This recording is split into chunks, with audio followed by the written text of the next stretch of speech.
Explorateurs, imaginez-vous au début du XIXe siècle.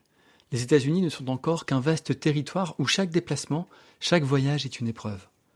Les routes sont difficiles, les trajets prennent des semaines et la moindre traversée est un défi. Puis, tout change. Le sifflement d'une locomotive déchire le silence. Ce son, c'est celui d'une révolution. Les chemins de fer vont transformer le pays, le connectant, l'unifiant et le propulsant dans l'ère moderne.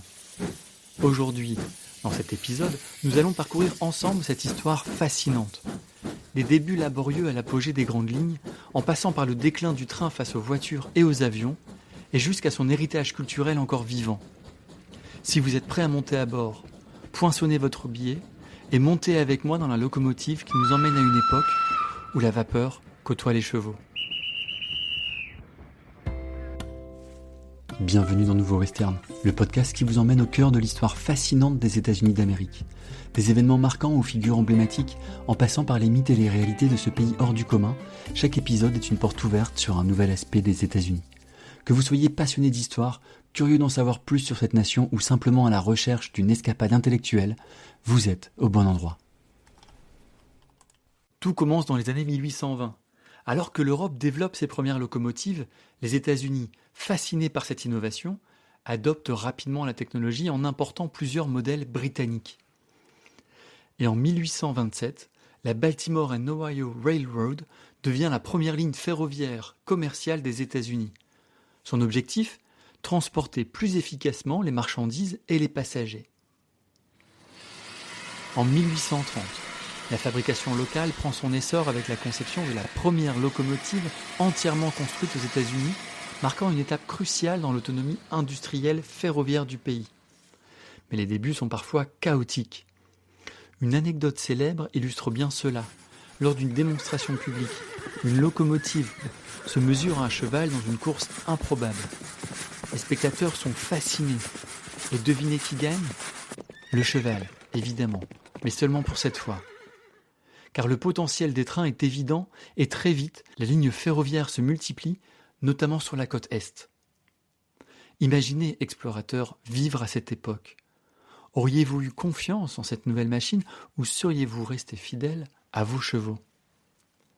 À mesure que le réseau se développe, un rêve encore plus grand prend forme. Relier les deux côtes des États-Unis.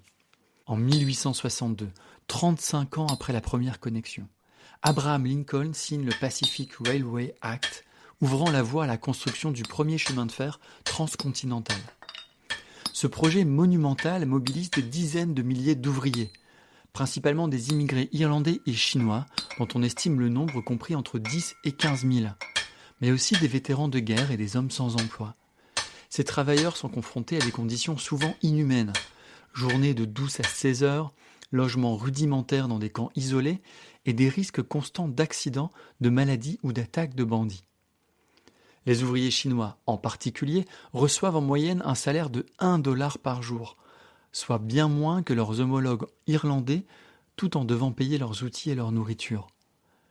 Gravir les montagnes, dynamiter des tunnels dans la Sierra Nevada ou traverser des déserts sous une chaleur accablante, chaque mètre de rail est un combat acharné.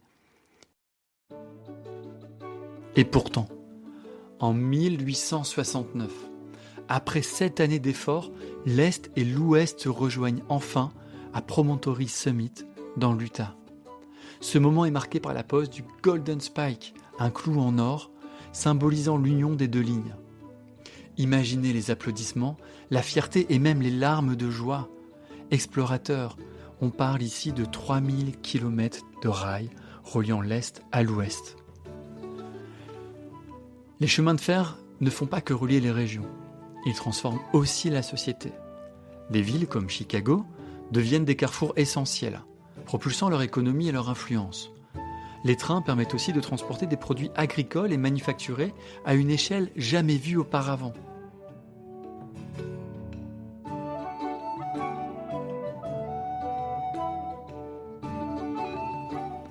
Un autre aspect fascinant, la standardisation du temps. Avant les chemins de fer, chaque ville avait son propre horaire. Imaginez le chaos pour coordonner les départs et les arrivées. Alors en 1883, les compagnies ferroviaires imposent la création de fuseaux horaires, une innovation encore utilisée aujourd'hui. Bien sûr, tout n'a pas été simple. Saviez-vous que derrière cette expansion rapide, il y avait de nombreuses injustices ? Les populations autochtones, par exemple, ont vu leur territoire traversé et détruit. Les rails n'étaient pas seulement un symbole de progrès, mais aussi d'invasion. Les cheminots travaillent souvent de longues heures, avec des risques élevés d'accidents.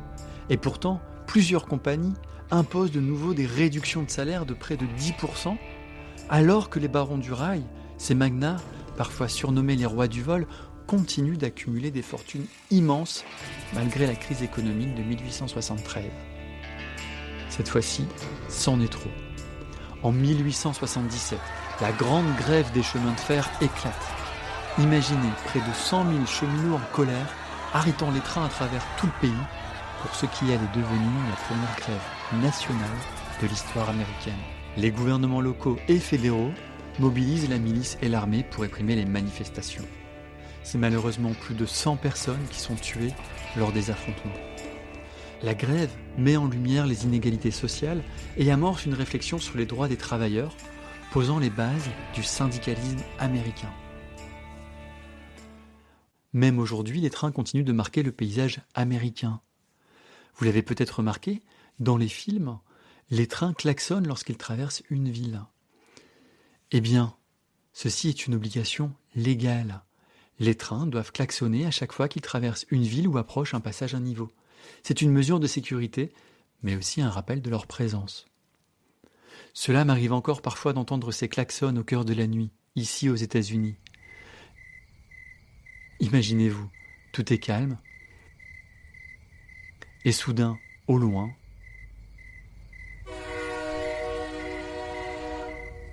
ce long sifflement résonne dans l'obscurité. C'est comme un écho d'un passé toujours vivant.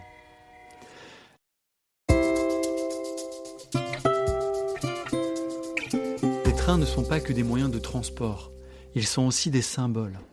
Dans la musique, des chansons comme City of New Orleans ou Freight Train célèbrent les voyages en train comme des aventures pleines de liberté et d'espoir. Dans les westerns, les trains incarnent souvent la modernité qui s'oppose au mode de vie traditionnel des pionniers. Et que dire des hobos, ces travailleurs itinérants qui, pendant la Grande Dépression, voyageaient clandestinement sur les trains de marchandises. Ces figures marginales ont nourri des légendes, des récits et même un code secret de signes pour communiquer entre eux.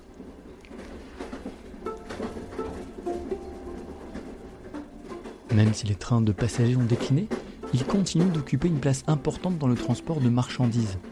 Aujourd'hui, des projets visionnaires comme l'Hyperloop cherchent à réinventer le transport ferroviaire en combinant vitesse et innovation technologique.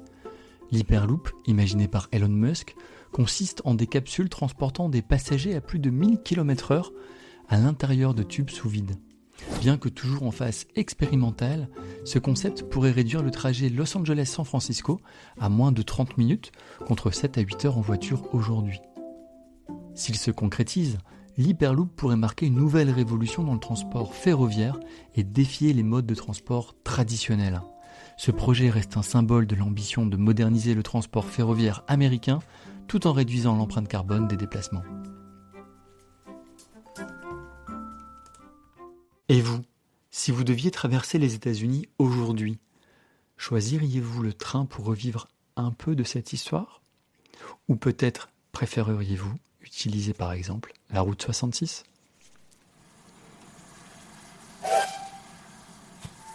Chers amis, Nouveau Western a besoin de vous. Pour nous soutenir, abonnez-vous, partagez le podcast et surtout mettez-lui les fameuses 5 étoiles de shérif sur votre application d'écoute préférée. Et retrouvez-nous bientôt pour un nouveau voyage au cœur de l'Amérique.